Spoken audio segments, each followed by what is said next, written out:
Ja, det er rigtigt. Jeg står her inde midt i Aarhus Midtby. Det er netop her, hvor Aarhus-politikerne har tænkt sig at lave et såkaldt fixerum. Et fixerum er et sted, hvor narkomaner lovligt kan sprøjte narkotika ind i kroppen. Men var alle politikere enige om, at der skulle være et fixerum?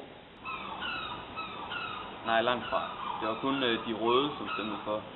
Og sjovt nok, du spørger, jeg har netop lige snakket med Thomas Medem på et telefoninterview. Det kommer her.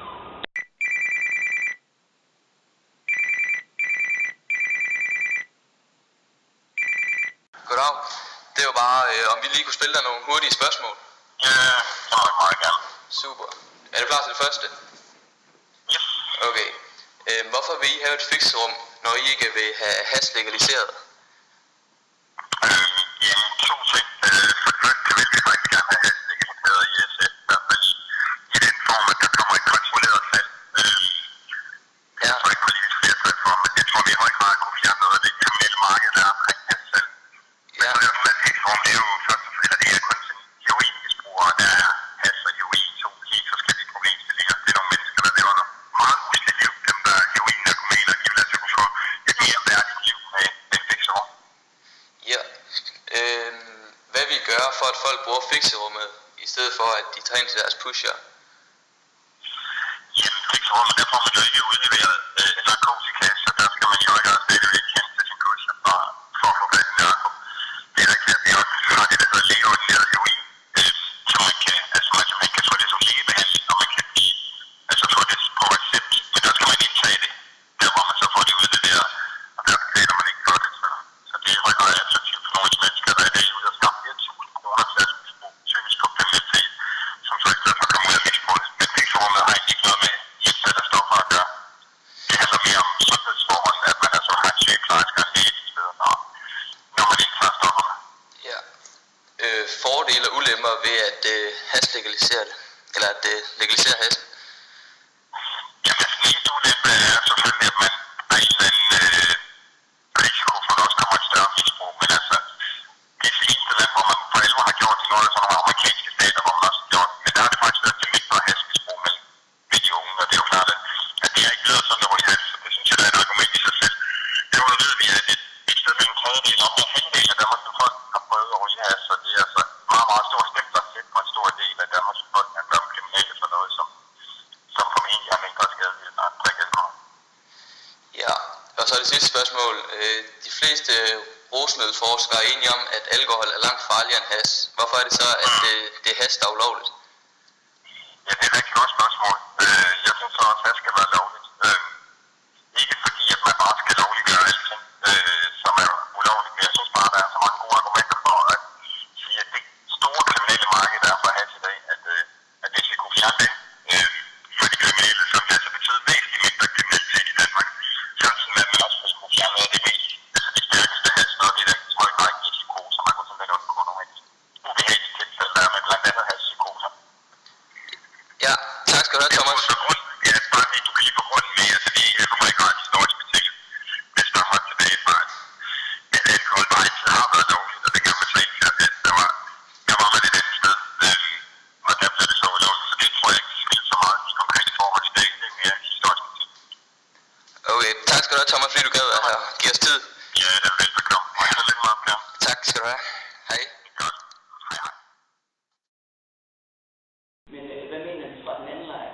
Kan det passe, at du står med venstrepolitikeren Kate Runge? Ja, jeg står her med venstrepolitikeren Kate Runge. Kate, er du for hash, legalisering af hash? Nej, det er jeg ikke. Hvorfor er det? Og det er der mange grunde til. Som I ved, så er jeg læge. Ja. Jeg har arbejdet ude på Psykiatrisk Hospital for mange år siden. Og der lavede jeg en opgørelse over skizofrenipatienter.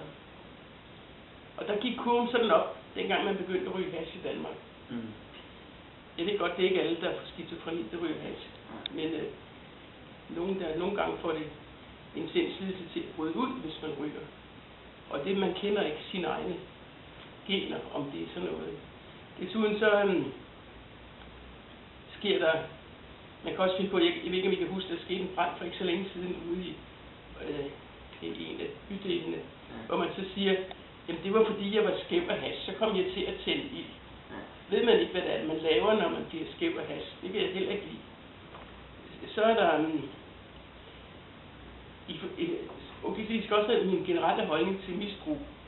Jeg tænker på, hvorfor er livet så kedeligt, så man er nødt til at være skæv? For at kunne... er det enten fordi, man vil sløves ned? Hash er jo et af de sløvende midler.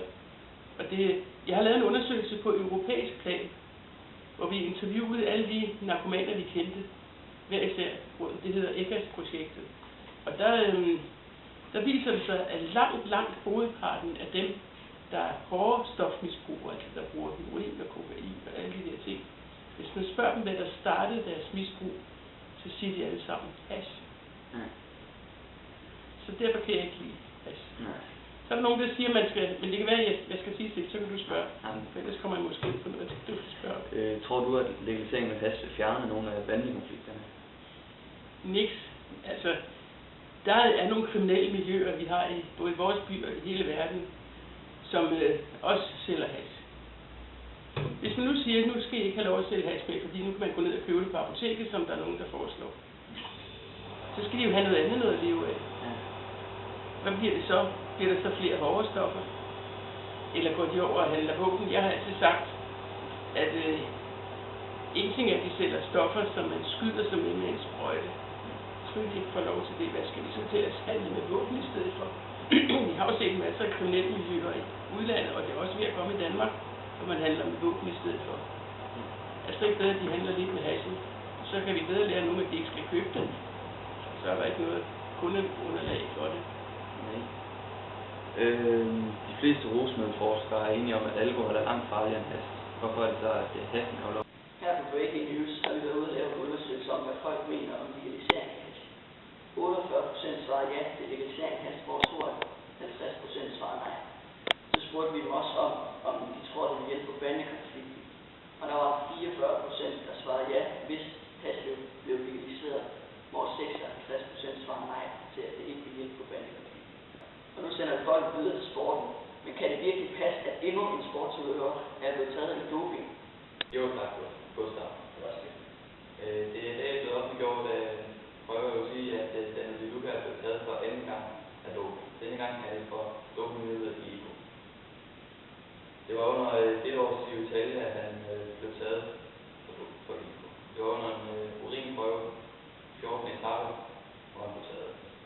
I den sammenhæng har vi lavet en liste over de mest kendte, som er blevet taget for doping.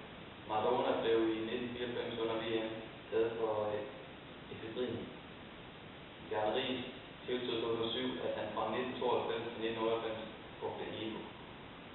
Og Michael Rasmussen, også kendt som Kylling, tilstod i år, at han fra 2000 til 2008 har brugt IGO for testosteron.